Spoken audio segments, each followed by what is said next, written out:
اس کے قدموں میں پھینکنا نہیں بھولی۔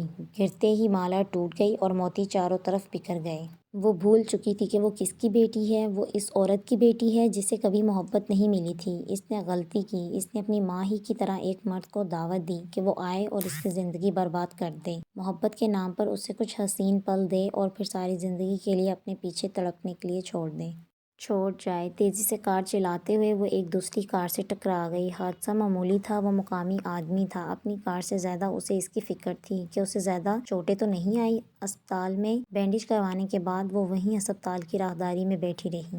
اگر وہ اس کار حادثے میں مر جاتی تو زیادہ بہتر تھا۔ وہ زندہ رہی، کتنا برا ہوا۔ رات گہری ہو چکی تھی، اس کا دماغ کام نہیں کر رہا تھا۔ گھنٹے 2 گھنٹے تک وہ وہیں ایک ہی انداز میں بیٹھی رہی۔ اس نے اپنی آنکھیں سختی سے مس لیں لیکن آنسو باہر آنے لگے۔ اس کا چہرہ گیلا ہو چکا تھا۔ وہ بے آواز رونے لگی تھی، لیکن وہ ثریا کوثر نہیں تھی۔ چپ چاپ ہی روتی رہتی۔ اس میں ثریا جتنا حوصلہ نہیں تھا کہ اپنی آواز کو اپنے وجود میں دفن کر سکتی۔ آہستہ آہستہ اس کی آواز بلند ہو گئی۔ گھٹ گھٹ کے روتے اب وہ بلند آواز میں رو رہی تھی۔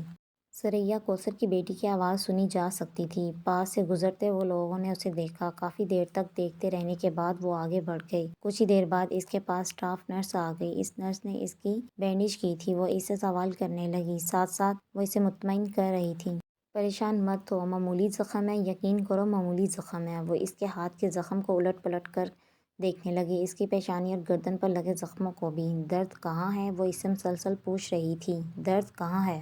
مینال نے اجنبی نظروں سے اس کی طرف دیکھا۔ اسے خود بھی کہاں پتہ تھا کہ درد کہاں ہے اور کہاں کہاں ہے۔ اپنی دل کے ٹوٹنے پر رونا آ رہا تھا یا خود کو دھوکہ دیے جانے پر، یا آگ کے یہ دونوں ہی دریا مل کر اسے جلا رہے تھے۔ نرس مسلسل پوچھے جا رہی تھی، وہ کیسا محسوس کر رہی ہے، اسے کیا چاہیے، وہ رو کیوں رہی ہے؟ اس کے جواب نہ دینے پر اس کا ہاتھ پکڑا اور اسے اٹھا کر اپنے ساتھ لے کر چلنے لگی۔ تمہیں پرسکون رہنے کی ضرورت ہے۔ حادثے نے تمہارے اعصاب پر بری طرح سے اثر ڈالا ہے۔ تم ضرورت سے زیادہ خوفزدہ ہو گئی ہو شاید، جبکہ تمہیں زیادہ چوٹیں نہیں آئی۔ میں تمہارا چیک اپ ایک بار پھر کر لیتی ہوں۔ اس حادثے نے ہی اس کے اعصاب پر اس بری طرح سے اثر ڈالا تھا کہ وہ نرس کی گرفت سے اپنا ہاتھ آزاد کروا کر وہاں سے بھاگ گئی۔ بھاگتے بھاگتے اس نے راہداری عبور کی کار میں بیٹھ کر دروازہ لاک کر کے وہ اندھیرے میں خود کو گھورنے لگی۔ اب وہ کھل کر رو سکتی تھی۔ اسی لیے آپ نے آخری خواہش کی تھی کہ میں یہاں آؤں۔ وہ اماں سے غائبانہ شکوہ کرنے لگی، کیا ضرورت تھی مجھے یہاں آنے کی؟ ہمارے اس گھر میں بنا باپ کے میری وہ زندگی اچھی تھی جس گھر میں میری ماں تھی۔ میں دکھی تھی لیکن کسی نے میرا دل نہیں توڑا تھا، مجھے دھوکہ نہیں دیا تھا، جہاں میرا تماشا نہیں بنا تھا۔ کیا آپ نہیں جانتی تھی کہ میرا نصیب آپ کے نصیب میں لکھا گیا ہے؟ میری قسمت آپ کی قسمت سے ہٹ کر کیوں کر ہو سکتی تھی؟ اب مجھے بھی تمام زندگی ایک مرد کی محبت کو رونا ہے، ایسی محبت جو کبھی میری تھی ہی نہیں۔ جو ملا وہ فریب سے بھی بڑھ کر کراہیت آمیز ہے، اتنا کہ آپ کی طرح ان کی بدبو دار لمحوں کو یاد کر کے وہ بھی نہیں گزار سکتی۔ روتے روتے وہ چلا رہی تھی۔ رات کا اندھیرا کم تھا، اس اندھیرے سے جو اس کی آنکھوں کے آگے چھایا ہوا تھا۔ کیا اب صبح ہوگی دنیا کی اور اس کی آنکھوں کی؟ کیا وہ اب بھی کبھی روشنی دیکھ سکے گی؟ ویسے تو کافی ڈھیٹ ہو اور خواہ میں ہی میرے گلے پڑ گئے ہو۔ خواہ تو نہیں، پوری پلاننگ کے ساتھ۔ اسے اجرم کی بات یاد آ گئی۔ اس نے سچ کہا تھا کہ وہ پوری پلاننگ کے ساتھ ہی آیا تھا جو اس نے اور ڈورس نے مل کر کی تھی۔ وہ اس کے ساتھ وقت گزار رہا تھا، صرف وقت جو وہ کسی کے ساتھ بھی گزار سکتا تھا۔ ایک لڑکی سے باتیں کرنا، کھانا کھانا، گھومنا پھرنا تو ایک عام سی لڑکی کی بات تھی۔ اس عام بات کو خاص مینال نے سمجھا۔ وہ تو ایسا ہی تھا، اس کے لیے کیا مشکل تھا؟ اس کے ساتھ دوستی کرنا اور پھر بھول جانا، یہی اس کا سٹائل تھا۔ اس سے جان چھڑوانے کے لیے اس نے جھوٹ بول کر اپنا رابطہ ختم کر لیا اور آخری دل پسند تماشا ڈورس نے لگایا۔ اجرم کو اس میں کوئی دلچسپی نہیں تھی۔ آخری بار اویا ولیج میں ہی وہی تھی جس نے اجرم کو بتایا تھا کہ وہ اس کے لیے کتنا اہم ہے۔ وہ اس کے منہ سے سننا چاہتا تھا، تصدیق چاہتا تھا کہ اس کا اور ڈورس کا پلان کامیاب جا رہا ہے یا نہیں۔ پلان کامیاب ہو چکا تھا، اس نے اقرار کر لیا تھا۔ روتے روتے وہ خود پر لعنت بھیجنے لگی۔ وہ بھلا حسن کی ملکہ ڈورس کو چھوڑ کر اس سے محبت کیوں کرتا؟ وہ ضمیر کی آوازوں کا بہرا ہو سکتا تھا لیکن آنکھوں کا اندھا نہیں۔ اسے کئی بار یہ وہم ہوا کہ اجرم کے بہت سے انداز ڈورس سے ملتے ہیں۔ اکثر ڈر کر وہ سوچا کرتی تھی کہ دونوں ایک دوسرے کو مکمل کرتے ہیں۔ وہ مکمل نہیں کرتے تھے، وہ مکمل ہی شروع سے ہمیشہ سے۔ اس لیے اس کی خاطر وہ اس کا دل توڑنے کے لیے اس کے قریب آیا تھا۔ محبوب ڈورس جیسا ہو تو اس کی بات کیسے ٹالی جا سکتی ہے بھلا؟ ساری یونیورسٹی کو چھوڑ کر میں نے تمہارے ساتھ مذاق کیا ہے۔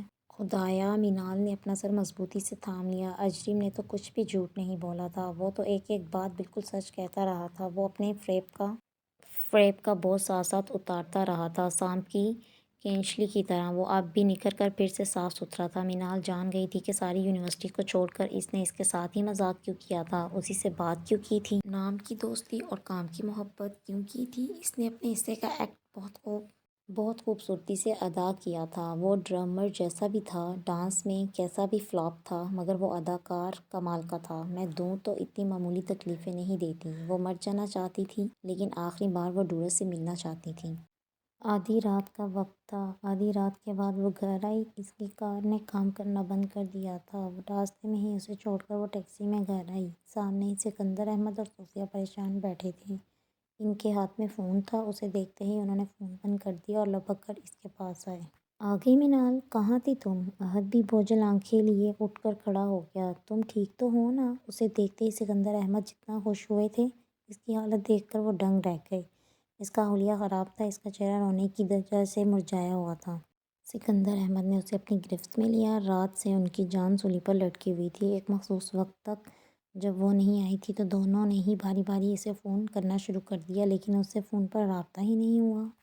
میسج کے جواب بھی نہیں آ رہے تھے۔ لگاتار فون کرنے کے بعد انہوں نے اس کے کلاس فیلو سے رابطہ کیا، کسی کو کچھ خبر نہیں تھی۔ 12 بجتے ہی انہوں نے پولیس کو کال کی۔ پولیس کو تفصیل بتانے کے بعد وہ بےچینی سے اس کا انتظار کرنے لگے۔ زیادہ فکر انہیں ٹریفک حادثے کی تھی اور پولیس اس کا پتہ لگا رہی تھی۔ پولیس کے خبر دینے سے پہلے وہ آ چکی تھی، اس موت کا ماتم کرنے جو بس اس کی آخری سانسیں کھینچ لینے کو تھی۔ کیسے ٹھیک ہو سکتی ہوں میں؟ اس نے پوری قوت سے چلا کر کہا اور خود کو ان کی گرفت سے آزاد کروایا۔ اس کی آواز اور اس کے سوال نے لمحے بھر میں ہی انہیں بہت کچھ بتا دیا تھا۔ سکندر احمد اور صوفیہ حیرت سے اس کی طرف دیکھنے لگے، سوالیہ نظروں سے۔ مینال نے انہیں زیادہ دیر تک انتظار نہیں کروایا تھا۔ مجھے بد دعا دی گئی ہے آپ کی اولاد ہونے کی، وہ حلق کے بل چیختی اور اس طرح سے چیخی کہ سوتی جاگتی آنکھوں کو پورا کھول کر احد نے اسے دیکھا۔ اس کی متورم آنکھیں، اس کے چہرے پر جگہ جگہ زخم کے نشان، اس کی آواز، اس کا لہجہ، اس کا عاشقانہ انداز اس پر ترس دلا رہا تھا۔ ہوا کیا ہے مینال؟ کچھ بتاؤ تو صحیح۔ صوفیہ آنٹی محبت اور فکر مندی سے اس کی طرف بڑھیں۔ لپک کر وہ ڈورس کے کمرے میں گئی۔ وہ انگلش مووی دیکھ رہی تھی۔ احد تک اس کے لاپتہ ہونے کی وجہ سے لاؤنج میں بیٹھا اس کا انتظار کر رہا تھا، لیکن وہ انگلش مووی دیکھ رہی تھی۔ سکندر احمد اور صوفیہ اس کے ساتھ اس کے پیچھے آئے۔ انہیں توقع نہیں تھی کہ وہ اور اس کے کمرے میں جائے گی۔ ایک عرصے سے ان کے درمیان کوئی خاص بدمزگی نہیں ہوئی تھی۔ دونوں کا خیال تھا کہ وقت کے ساتھ ساتھ وہ ٹھیک ہو جائیں گی، ایک دوسرے کے قریب آ جائیں گی۔ یہ ان کی خام خیالی ثابت ہوئی تھی۔ جواب ہوا تھا وہ پہلے سے بھی بدتر ہوا تھا۔ ڈھار سے دروازہ کھلنے پر ڈورس نے گردن موڑ کر اسے نہیں دیکھا تھا، البتہ اس کی آنکھیں جیسے ردم پر رقص کرنے لگیں۔ تم نے میرے ساتھ ایسا کیوں کیا؟ وین اس کے سامنے جا کھڑی ہوئی۔ اب ڈورس نے نفرت سے اس کی طرف دیکھا پر کوئی جواب نہیں دیا اور والیوم تیز کر دیا۔ مینال نے پاس پڑا ایک وزنی ڈیکوریشن پیس پلازما اسکرین پر دے مارا۔ سکندر احمد، صوفیہ احمد جہاں تھے وہیں کھڑے رہ گئے۔ تم نے ایسا کیوں کیا؟ جتنا شور اسکرین کے ٹوٹنے سے ہوا تھا، اس سے زیادہ شور اس کی آواز میں تھا۔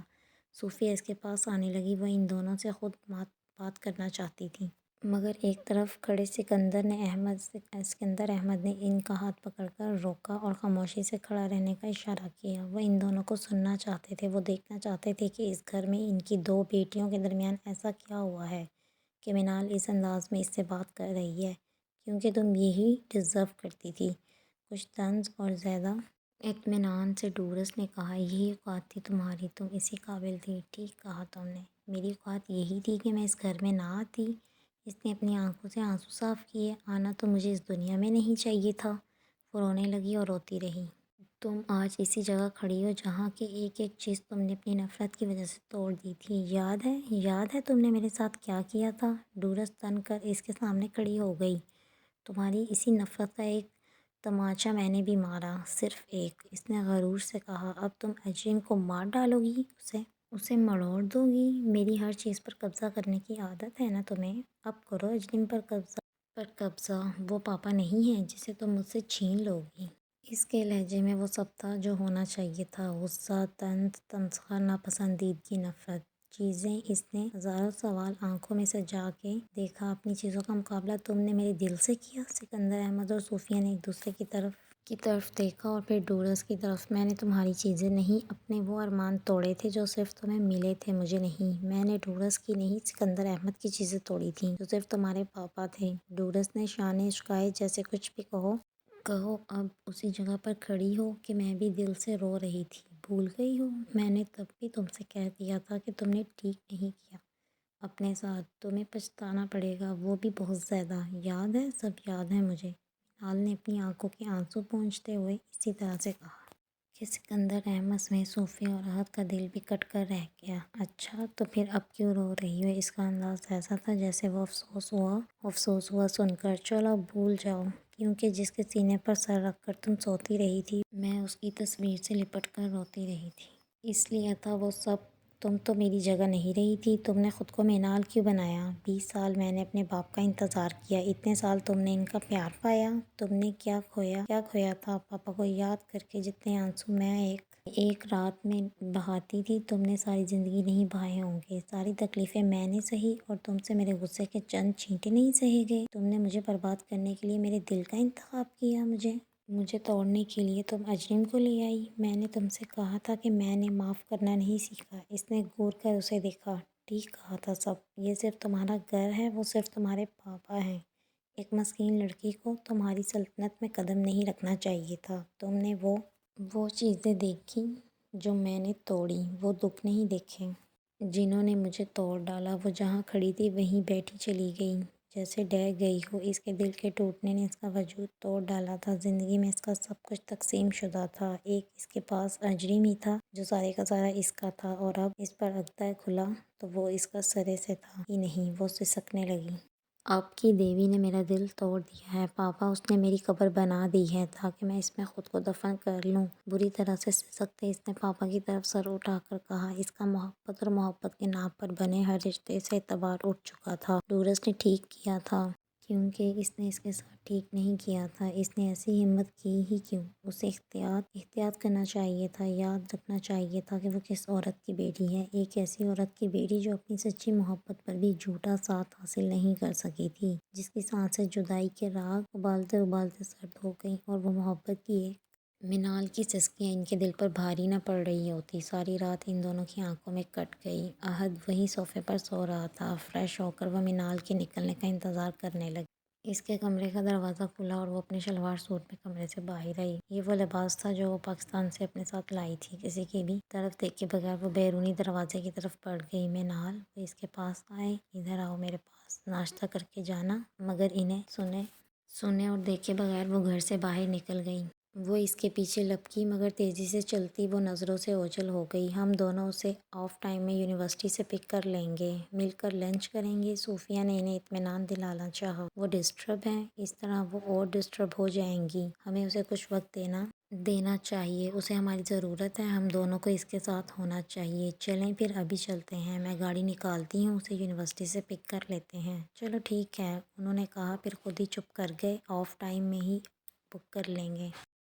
میرا خیال ہے وہ کچھ دیر اکیلے رہنا چاہتی ہے۔ 3 گھنٹے بمشکل گزار کر صوفیہ اور سکندر احمد ایک ساتھ اسے لینے یونیورسٹی گئے، لیکن وہ یونیورسٹی پہنچی ہی نہیں تھی۔ کال کرنے پر انہیں فون بند ملا۔ ارد گرد اس کی جانی پہچانی جگہوں سے دیکھ کر آنے کے بعد وہ دونوں واپس آ گئے۔ دن سے شام ہوئی اور شام سے رات ہو گئی، مگر وہ واپس نہیں آئی۔ ان کا خیال تھا کہ شاید وہ کچھ وقت اکیلا رہنا چاہتی ہے، لیکن جیسے جیسے وقت گزرتا جا رہا تھا ان کا خیال غلط ثابت ہو رہا تھا۔ جتنا اور جہاں جہاں جا کر اسے ڈھونڈا جا سکتا تھا اسے ڈھونڈ کر آئے تھے، مگر وہ کہیں نہیں ملی تھی۔ وہ اپنی مرضی سے گئی تھی، پولیس کو اطلاع دینے کا سوال ہی پیدا نہیں ہوتا تھا۔ احد اور اس کے دوست الگ اپنی اپنی جگہ کوشش کر رہے تھے۔ احد بہت سی جگہوں پر گیا، اس کے کلاس فیلو سے ملا، رات تک وہ جہاں جہاں جا سکتے تھے گئے، مگر وہ کہیں نہ ملی، نہ ہی اس کی کوئی خبر۔ وہ نہیں آئے گی، تھک کر انہوں نے اپنا اندیشہ ظاہر کیا۔ اس نے خود کو اس گھر سے ہم سب سے دور کر لیا ہے، اس نے خود کو چھپا لیا ہے، وہ نہیں آئے گی۔ یونان اب اس کے لیے نیا اور انجانا نہیں تھا، وہ کہیں بھی جا سکتی تھی، کہاں یہ انہیں معلوم نہیں تھا۔ صوفیہ کی سمجھ میں نہیں آ رہا تھا کہ وہ کیا کرے۔ مختلف طریقوں سے پاکستان بھی فون کر چکی تھی، مگر وہاں بھی اس کا کوئی فون نہیں آیا تھا۔ رات گزرتی جا رہی تھی، ان کے منہ میں کھانے کے نام پر ایک دانہ نہیں گیا تھا۔ ایک ہی وہم ستا رہا تھا کہ وہ اپنے ساتھ کچھ کر نہ لے۔ بہت کوشش اور انتظار کے بعد ان کے اور مناہل کے درمیان کی برف پگھلنے لگی تھی۔ وہ ان سے بات کرنے لگی تھی، ان کی دی ہوئی چیزیں استعمال کر لیتی تھی، ان کے ساتھ لندن تک گئی تھی۔ آتے جاتے انہیں سلام کرتی تھی، کبھی کبھی آفس ڈراپ بھی کر دیتی تھی۔ ڈورس کی طرح وہ ان کے گلے سے تو نہیں جھول جاتی تھی، لیکن زیادہ وقت تو نہیں رہ گیا تھا کہ وہ اپنی باہیں ان کے گلے میں حمائل کرتی اور کہتی، پاپا چلیں نا، لنچ کے لیے چلتے ہیں۔ ہر زخم کے منمل ہونے کا ایک وقت ہوتا ہے، ان کے درمیان موجود خلا کو بھی اتنا ہی وقت چاہیے تھا۔ کون چاہتا ہے کہ ہم سے نفرت کی جائے، خاص کر والدین جن کے لیے محبت اور احترام مخصوص ہے۔ انہیں ایسا لگ رہا تھا کہ جیسے ان کی کامیاب زندگی ہمیشہ کے لیے بیکار ہو گئی ہے۔ ان کے لیے مرتبے اور خوشی کے معنی بدل گئے تھے۔ انہیں اب صرف مناہل چاہیے تھی۔ پاپا، ڈورس ان کے پاس آ کر کھڑی ہو گئی۔ کل سے اب تک وہ ان کے پاس 50 بار آئی تھی، انہوں نے اسے آنکھ اٹھا کر بھی نہیں دیکھا تھا۔ وہ ان کے پاس بیٹھتی، انہیں مخاطب کرنے کی کوشش کرتی اور ان کے متوجہ نہ ہونے پر روتی ہوئی اٹھ جاتی۔ اس نے کبھی نہیں سوچا تھا کہ ان کی زندگی اس موڑ پر آ سکتی ہے کہ وہ اپنے باپ کے سامنے بیٹھی سکتی رہے اور اس کا باپ انسنی کر دے، آنکھ اٹھا کر اسے دیکھے بنا۔ منال نے آ کر سب کچھ برباد کر دیا تھا، بدلے میں اس نے بھی ایسا ہی کیا، اور اب وہ اس بوجھ کو اٹھانے کے لیے تیار نہیں تھی۔ وہ انجام کی صورت اس کے نام کیا جا رہا تھا۔ وہ منال کے رونے اور وویلا کرنے پر محفوظ ہوئی تھی، لیکن باپ کے رویے نے یکدم غیر محفوظ کر دیا۔ وہ صرف اس کے پاپا ہی نہیں تھے، ان کا دل منال کے لیے بھی اتنا ہی دھڑکتا تھا جتنا اس کے لیے۔ پاپا سے متعلق اس کی باتیں، دعوے، فخر، غرور سب ختم ہو گیا تھا۔ مجھے معاف کر دیں پلیز۔ ایک بار پھر وہ ان کے پاس آئی، اس نے ان کے گھٹنوں پر اپنا سر رکھا۔ مسلسل رونے سے اس کی آواز بیٹھ چکی تھی۔ آپ پلیز مجھ سے بات کریں۔ اسے وہیں چھوڑ کر سکندر احمد اٹھ گئے۔ میں نیکسٹ ایپیسوڈ جلدی اپلوڈ کروں گی، تب تک کے لیے اللہ حافظ، اپنا خیال رکھیے گا۔